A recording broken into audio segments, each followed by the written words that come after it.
Well, joining us now is an economist who's going to the White House because the National Economic Council will be reviewing his plan for tax reform. He was an advisor to the Trump campaign, and he's with FreedomWorks. Stephen Moore. It's a pleasure to welcome him back right now. Steve, good to see you. All right. Hi, Pat. Boy, I loved the interview you did with Donald Trump. Was it last week or the week before? That was just sensational. My two icons in the same room, and kudos on a great interview. Well, it was a privilege, and I really enjoyed it. We had a lot of fun together. I mean, it was just relaxed. I did that. I didn't have one single note with me. We just flowed along together, one thing after another. It was just fun. He enjoyed it. I enjoyed it. So, anyhow. Great interview. Well, listen, you've got a tax plan, and is the president going to follow what you're suggesting, or has he got something else going? Well, first of all, we need to overhaul the tax system. I don't think very many Americans disagree with that. It is. Did you know it's 80,000 pages, the tax code, Pat? So it is mind-numbingly complex. It's complicated. It doesn't work for America in terms of competitiveness. We know that we are losing jobs to other countries because we charge our businesses the highest tax rate in the world. We have higher tax rates, Pat, than Russia, Sweden, Cuba.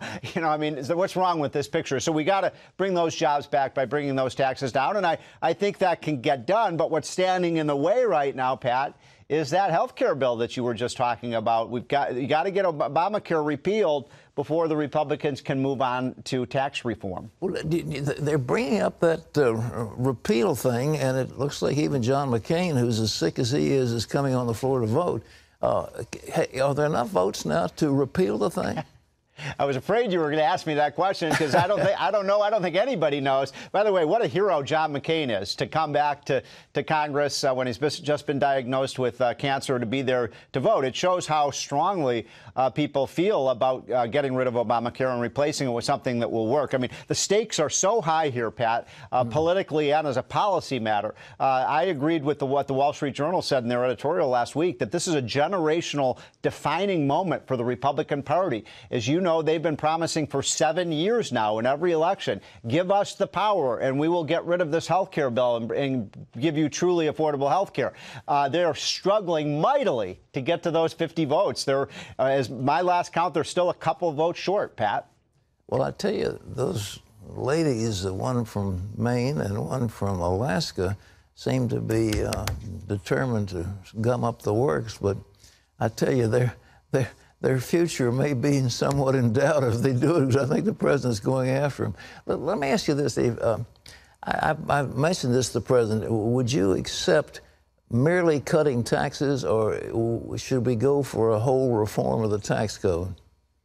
Well, I would like to, in a perfect world, Pat, I would love to just, tear up the entire, 80,000 page tax code and start over and come up with something very simple and that is comprehensible, where most Americans, remember when Steve Forbes talked about that postcard tax return, we could do that.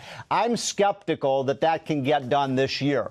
And so what I've been recommending with my buddy Art Laffer and Larry Kudlow and Steve Forbes is, let's do the tax cut now. Let's get those business tax rates down, give some relief to American families to bring jobs back, because that could get done in the next month or two. And then in 2018 and 19, we have a big national discussion about how to fix this tax system. Incidentally, one of the things that we put in that tax plan when I was working with Donald Trump was something that was just mentioned on your preview, which was the estate tax. I believe the death tax is the most immoral tax of all, Pat. I mean, I think about people like my father, who worked his whole life to build up a business, worked 50, 60, 70 hours a week to build that up from scratch, and was not a rich man, but he built up the business. And now when he dies, the government's going to take 50% of that away from him. He paid his taxes every year, and that's the typical small businessman who built. That's why people build up wealth and build up a business so they can pass it on to their kids. That's the American way.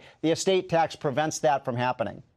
Do you think the Democrats are going to, demagogue this bill?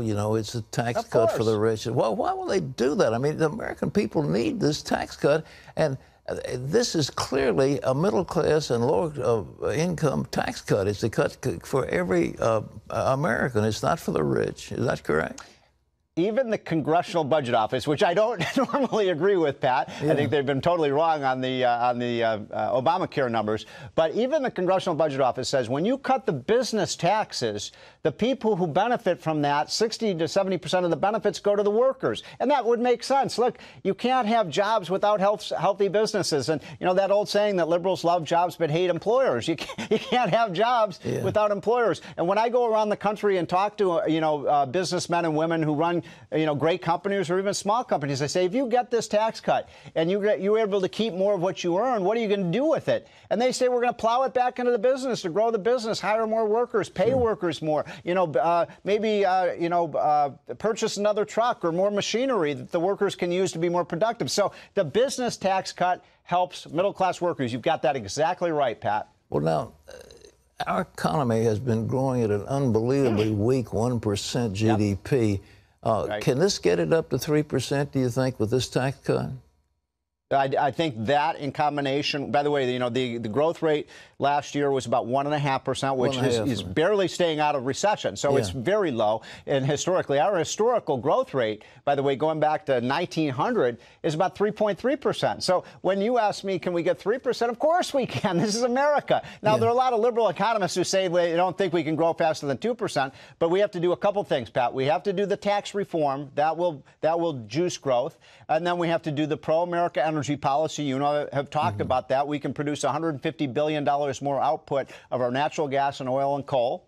And then you do the deregulation. And by the way, Donald Trump is not getting enough recognition for what he has done on the regulatory front, where the huge flurry and avalanche of regulations that came down upon businesses and families under Obama, that has come to a grinding halt. There's a good reason, by the way, why the stock market is at an all-time record high now, because businesses and investors and families are very optimistic. But if they don't get this agenda done, Pat, I'm afraid we're going to see a sell-off of stocks because people say those Republicans don't have their act together. Well, it looks like there's a real push to get grassroots support for this one. For the health care bill, it really wasn't sold very well to the American people. People didn't understand what it was, and so you got all these surveys saying, well, the American people don't want it. Well, obviously, they can't stand Obamacare, so they do want it, but the polls indicate they don't. So this time, what's being done in the grassroots to get the pressure? Remember Ronald Reagan said they don't have to see the light; they need to feel the heat. So is the heat on them now? You know what? I think you make a good point about Ronald Reagan. I was in the Reagan administration at the end of his term, but remember in his first couple of years in office, when he passed his historic tax cut, the biggest tax cut in American history that really got America out of that horrible mini depression we had in the late 70s and early 80s. Remember, Pat, he went on TV at least 2 or 3 times on national TV from the Oval Office, and he made the pitch right to the American people. This is why we need to do this. The Democrat plan won't create the jobs. And he explained it to the American people. I think Donald Trump needs to do that. Next time you talk to him, Pat, tell him he's got to go on TV and really make the correct, because you know this, other than CBN and maybe Fox and others, the media is beating him up every day. They're not allowing him to get his message out. He has to go directly to the people. Well, we'll tell him that hopefully somebody will listen to this program and hear you say that. But absolutely, Steve, we've got to do it. But I understand that their administration people and others really hitting the grassroots right now, and hopefully it's going to be successful, because we desperately... Everywhere I go, people come up to me and they say, we got to get this tax cut down. When are you going to cut our taxes? I mean, we haven't had a tax cut in this country for 15 years, and Obama raised taxes on everyone. Incidentally, the Obamacare, remember, was financed by 6 or 7 major tax increases, not just on rich people, but everyone who uses drugs or has a health plan or uses medical devices. All of that, taxes went up. We got to repeal the taxes. And Pat, yes, we can get. You asked me if we can get to 3%. I think we can get to 4%. And by the way, Donald Trump thinks we can get to 5%. Well, the Congressional Budget Office won't give you credit for any of it yet, but we talked about dynamic storing. But nevertheless, Steve, we're going to get it, and I think the American people want it now. This will be a great victory for the administration. So thank you so much for being with us. Thank you, Pat. Have a great week. All right.